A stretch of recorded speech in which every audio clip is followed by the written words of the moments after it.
Hey guys, so good news, bad news. I'm not there today, and I'm actually not going to be there again tomorrow. Stop what you're thinking. It is not going to be substitute movie day, party day. We still have a test this week. Learning still has to occur even in my absence. So you will still be reviewing. Today you're going to review mixtures and solutions, and tomorrow properties of matter. Hopefully I'll be able to be back Wednesday. Actually what has happened is my son has some symptoms. So we took him to get a COVID-19 test, and we have to wait for the results to come back. So I'm not coming on campus until I'm sure that I'm not gonna put any of you in danger by bringing anything on the campus. So what we're gonna be doing today is looking at some mixture and solutions task cards. They're on the little cards that we played games with last time, but last time the games didn't work out so well. So instead of actually playing the games, you're just gonna go through and answer the questions. And I'm gonna have the substitute pause the video here. And then whenever you guys are done with the questions, you can come back and I'm gonna work all of them out for you. Okay, see you in a bit.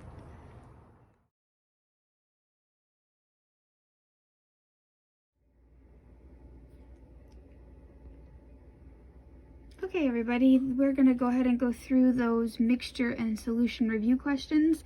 I'm gonna write directly on my cards, and I know you didn't get to write on the cards, but I'm gonna go ahead and show the strategy that you should have been showing for each question and kind of talk you through it. So for question 1, Tanya and Lori combined paper clips and nails together.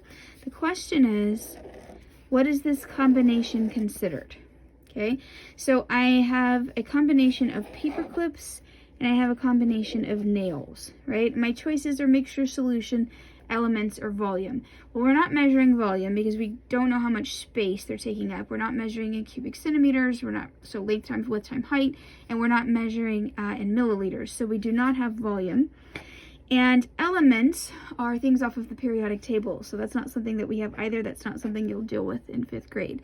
We either have a mixture or we have a solution. And because I could see both of these items still in the mixture when they were combined, that would be considered to just be a simple mixture. Okay, let's move on to question 2.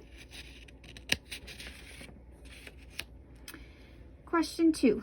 A solution is, whole thing's a question, keyword is solution, and anytime we see solution, we know we're looking for something that is evenly mixed. That's our keyword that goes with solution, right? So this is 2 or more substances that can easily be separated, 2 or more substances that can be separated with a magnet, 2 or more substances that combine evenly by dissolving, or a solution is only used in math. So the correct answer here, I would have definitely taken out it's only used in math, and I would definitely take out that it has anything to do with a magnet, because we can only separate solutions by evaporation, right? So it's not easily separated, and a magnet's not going to do it.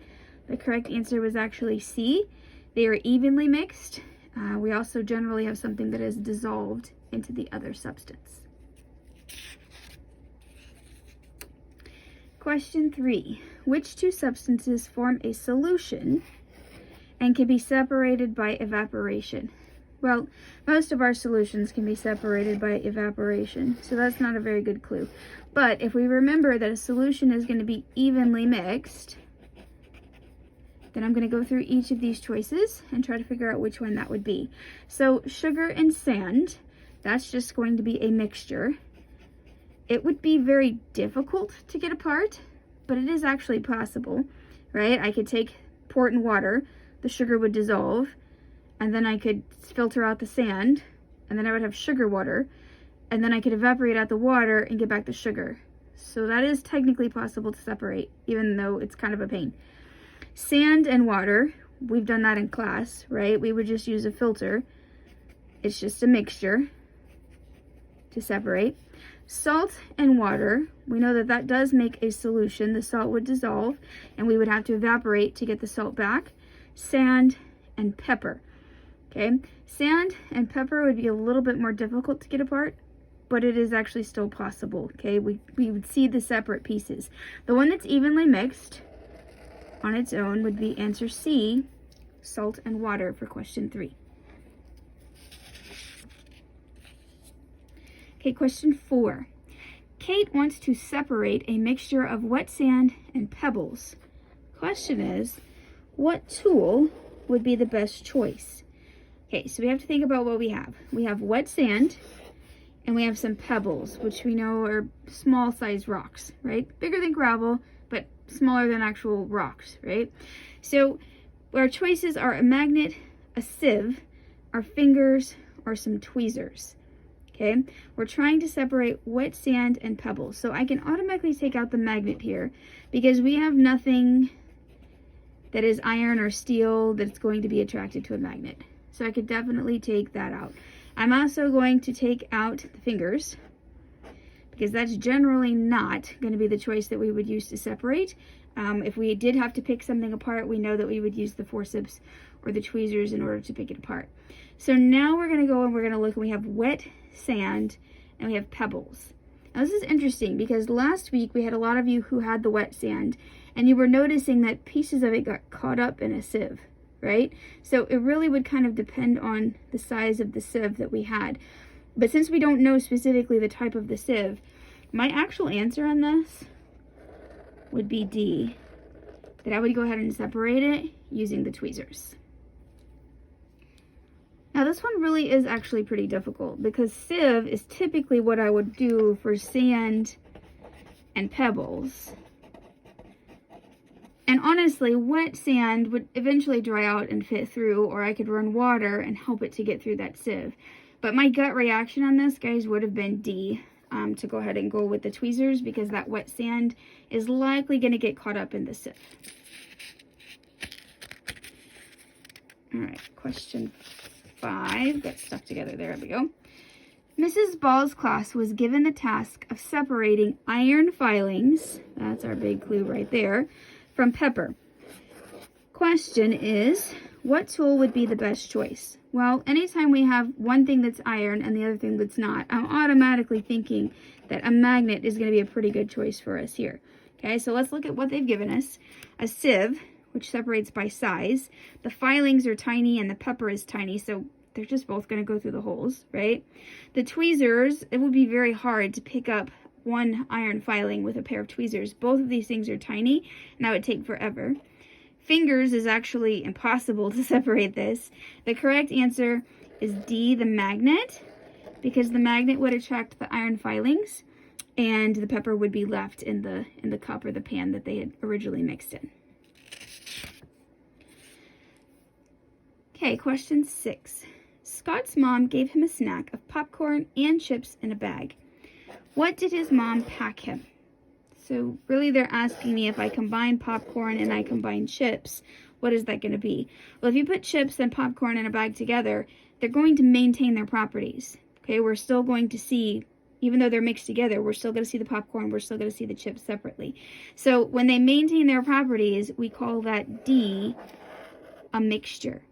It's not a solution, right? Because it's not evenly mixed. There's nothing dissolving. It doesn't all look the same. It's not separate because she put them together in a bag. And it's not a liquid because both of these are solids. Number 7. Ken is making lemonade and is unsure if the lemonade powder will dissolve in the water. What advice should we give to Ken? All right, so he's trying to figure out about the lemonade powder and if it will dissolve. Okay, well, that lemonade powder is basically powdered drink mix, right? And we've done that in class and we've talked about that. So A says the powder will dissolve because lemonade is a solution. We like that. We're going to keep going though. The powder won't dissolve because lemonade is a mixture. Well, I don't get the lemon and the sugar and the water separate, so that's not actually true. The powder won't dissolve because lemonade is a solution. So this one's half right. Lemonade is a solution, but where it says won't dissolve, that makes this incorrect. The correct answer for number 7 was answer choice A. Okay, we'll go on to 8. Tony added sugar to water and stirred until the sugar dissolved. Okay. How can he separate the water and sugar once the sugar has dissolved? If the sugar has dissolved, then we have a solution. And the only way to separate a solution is to use evaporation. I know I'm not there to show you the evaporation trays. Hopefully they worked out. They were already evaporating by Friday whenever I left. They should be over on the counter. And so there should actually be no liquid left. It should all be crystals and the residue left from the solids out of the solutions. Hopefully we'll get to take a look at that whenever I get back. Please don't stick your fingers in it, guys, because you can mess it up. And I want to be able to show everybody when I come back, hopefully Wednesday, right? So we already have the answer even without reading the choices. A magnet's not going to work because we don't have anything iron. A sieve isn't going to work because it's dissolved. So all the liquid just goes straight through the sieve. And this says he can't separate it, but we know solutions can be separated by evaporation. So the correct answer was actually B to number 8. Number 9, which mixture can be separated with a magnet? If I'm separating with a magnet, then that means that I need one item, substance, material, has to be iron or steel, right? That's how we're going to attract the one item. It can't be both items because then they would both stick and it wouldn't be separate, right? Plastic cups and paper cups. Neither of those materials is magnetic, so the magnet's not going to help. Aluminum cans and steel cans. That could work because we have a steel item. Wooden blocks and plastic bowls. That's not going to work because wood and plastic are both non-magnetic. Pencil, lead, and rubber erasers. Lead and rubber are both non-magnetic. So the only mixture that even has a magnetic thing in it is B. And I know we talked a lot about iron being attracted to a magnet, but steel is made with iron. And so steel would also be attracted to a magnet. Okay, number 10. Carter is fixing his parents a garden salad with lettuce, carrots, and tomatoes. What would the salad be considered? That's what they're asking. So I have lettuce, I have carrots, and I have tomatoes. And if I combine them all out, they still maintain their properties. I still see the green lettuce, I still see the orange carrots, I still see the red tomatoes. I don't like tomatoes personally, so I could pick out the tomatoes. This makes this a mixture, a simple mixture. Okay, it's not a solution because nothing dissolved. It is one of the two because we combined 2 or more substances, right? We did 3 substances. And it can't be both unless it's a solution, right? Because remember, a solution is a special mixture. This is just a simple mixture. We've got lettuce, carrots, tomatoes. Can easily be picked apart. The answer to 10 would have been A. Okay, so now we have question 11. What property of water changes after dissolving sugar in the water to create a solution? So they're really asking me about how the water changes when I put sugar in it, right? So the sugar dissolves and it evenly spreads out. That's what's making the solution, right? It's evenly mixed. So the sugar spreads through all of the water, okay? The temperature does not necessarily change just because I put sugar inside of it, okay? The shape of the water does not change. The state of matter of the water does not change. But the taste of the water would change. The taste of the water would become sweeter if I dissolved the sugar powder, the sugar crystals or the sugar cubes into the water. So the correct answer to number 11 is C.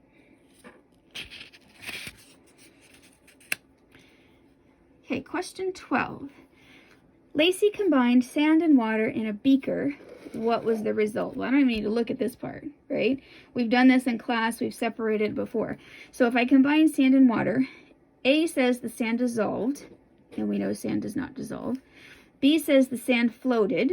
Think about a beach, right? The sand is always sinking at the bottom. C says the sand sank to the bottom, and D says nothing happened. If we made a combination, something would have to happen, and the correct answer is C. The sand sinks to the bottom. Even if you stir it up, after you let it set, after the momentum from the stirring stops, that sand is going to settle back to the bottom because sand is more dense than water. Okay, 13. If I combine iron filings and water, what tool should you use to separate the mixture? Again, I have the word iron, which I did not circle well the first time, but that's okay. Okay, anytime I have iron, I know if one substance has iron or steel and the other does not, a magnet would be the best choice. Fingers and tweezers are not the best choice here. A sieve, iron filings are tiny, so they're just going to go through the hole. the magnet would be the best choice.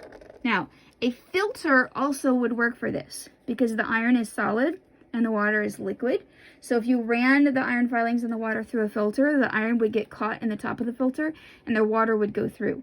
Okay, so filter would also be a good answer, but it's not a choice. Magnet is the best answer in this case. Okay, so just because it's iron doesn't mean I have to have a magnet, because that filter would have worked. 14. Which of the following is true about a solution when ingredients are mixed together? So I'm looking for something that is true of a solution when the ingredients are mixed together. Okay, well, I know that in a solution, it's going to become evenly mixed, right? One is going to dissolve and spread out evenly through the other. So this says that physical properties change. Well, that could be the case because some of the properties do change, right? Think about powdered drink mix and water or salt and water, right? The state of the salt is much smaller, the size, it's much smaller, right? And the taste of the water is now salty. So I do have some property changes, okay? The physical properties remain the same. No, that's the definition of a simple mixture, right? So we don't have it, everything is not the same. Everything doesn't change, but some things change. The solution can't be separated. Yes, it can. We evaporate to separate a solution. And this says all of the above are true, and all of the above can't be true because I know B and C are not true. So the correct answer to 14 was actually A. Okay, question 15. What tools can be used to separate salt and water? If I have salt and water together, it's going to be a solution. And the only way to separate a solution is evaporation. And guest teacher, if you just have 2 seconds to hold up those, as long as they're empty, as long as they don't have a lot of liquid in them, but if you could hold up those evaporation trays from the side. On Thursday, before the kids got out of school, I made 4 different solutions with them, and we put them in the trays and put them in front of the windows, and the water should have evaporated out of them over the long weekend for the students, and I'm hoping that actually happens so they can see that evaporation did separate and we have back the solute, right? We did salt and water, so one of those trays should have salt down in the well. So a balance and a magnet is not going to help me, right? Balance is for mass. And the magnet is for something with iron or steel. And I don't have either of those. I don't need the mass and I don't have iron or steel. A beaker and a hot plate would actually work. Okay, the hot plate would be a faster way to evaporate than just leaving it in the window. A beaker and a sieve, well, it's a solution, so it's all going to go down through the sieve, right? A sieve and a hot plate. If it goes through the sieve onto the hot plate, you're just going to have a water and electricity, which is a mess and a safety hazard, right? So the correct answer is actually B. I would need the beaker and the hot plate, and then I could evaporate out the water and have the salt left. 16. Some people like sugar in their iced tea. When the sugar is dissolved into the iced tea, what is it considered? So I have sugar that's dissolved into tea, right? And if we have dissolving going on, that sugar spreads out evenly. And so it's evenly mixed. And if it's evenly mixed throughout the drink, then we would call that a solution, which happens to be answer A. It is not answer B because we know iced tea is not a solid, right? It is not answer C. Elements is not something that we really deal with in 5th grade that has to do with the periodic table. And it can't be D because we know that it is actually a solution. Okay, 17. What is the process by which substances break down into small pieces and spread evenly in the water? So the whole thing's a question. So it breaks down and it spreads evenly, and they want to know what that's called. And they gave us an example here of some cocoa going into the glass, and all of it is now brown. Okay? Evaporation, a mixture, dissolving, or measuring. We know evaporation is whenever a liquid changes into a gas, which cocoa powder is a solid. It's not changing a liquid to a gas, so that's out. Okay? A mixture is when we mix 2 or more things together, but that doesn't necessarily mean that they break down or spread out evenly. Remember the carrots and the lettuce and the tomatoes, that was just a mixture. Okay? Dissolving does have to do with spreading out evenly, so I kind of like that answer. And in order to measure, we would need some kind of tool right? So that's not breaking down and spreading evenly. Correct answer is actually C, dissolve.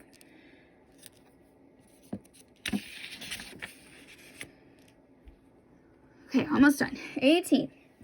I combined water, salt, and pebbles. What 2 steps could separate the mixture? So I have water, I have salt, and I have pebbles, and I need to separate all of it. Before you start reading all of the choices, think it through, right? We've done water and salt. Okay, we've done water and marbles, which is kind of like water and pebbles.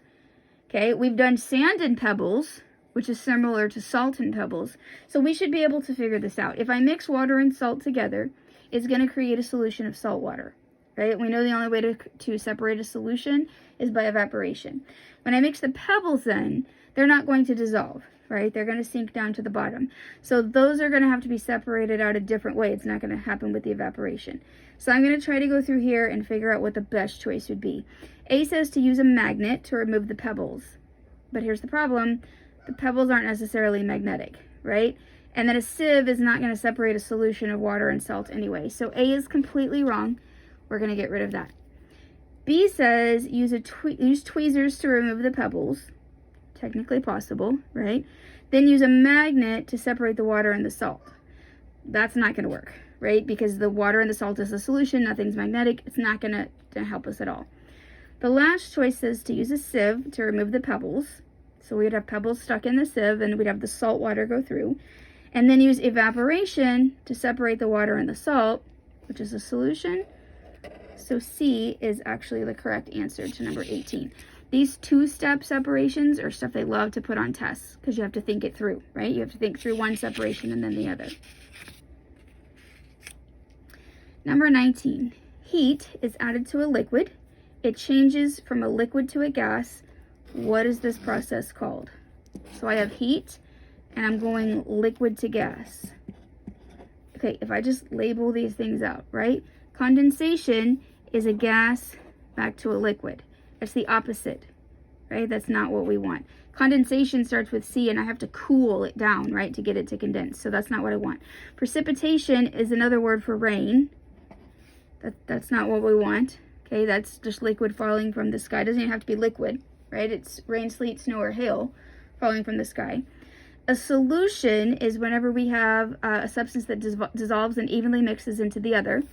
That's not a liquid to a gas. Evaporation, so this was like a review question, right? Evaporation is the process of heating up a liquid and having it change into a gas. So the correct answer for number 19 is D. And I know that doesn't necessarily seem like it applies to what we're doing, but that is how we actually separate out the solutions, is by evaporation. And it's because we're taking that liquid and evaporating it to a gas and leaving the solid behind. So that's why this is stuck in with mixtures and solutions. Okay, last question. Ava mixed together rocks and sand and told her brother that she made a solution. Is Ava correct? Okay, that's our question. She's got rocks and she's got sand, and she says that it's a solution. So first we have to decide yes or no, is she correct or not? And we know the rocks and the sand would maintain their properties. I'd still see rocks, I'd still see sand. So Ava is incorrect. So no, she's not correct. That takes out answer C. And remember, for a star, there'd be 2 no's and 2 yeses. So we really would have taken out 2 answers there. So no, she's not correct. But then we have to give a reason why she's not correct. This says no, rocks and sand can only be separated by evaporation. But evaporation is a liquid changing to a gas, and rocks are a solid and sand are a solid, right? So that's not going to work out for us. This says rocks and sand keep their physical properties when combined, which is the definition of a mixture. So B is actually the correct answer for the last one of these task cards. Okay, well, I'm sure that was not the most exciting class you've ever had for science. However, hopefully you got a good review of mixtures and solutions. Hopefully you got most of those questions correct in the first place. Tomorrow we're going to do properties of matter, and the properties of matter is the part that's just a little bit harder, where we had some trouble on the last test. I think we're probably going to work in groups, partners tomorrow, not groups, partners. If y'all can handle that with the sub, because it's just going to be some more practice questions getting ready for the test Wednesday, which hopefully I'll be back for. Fingers crossed for a negative test. You guys have a great day, and I will see you soon. Bye.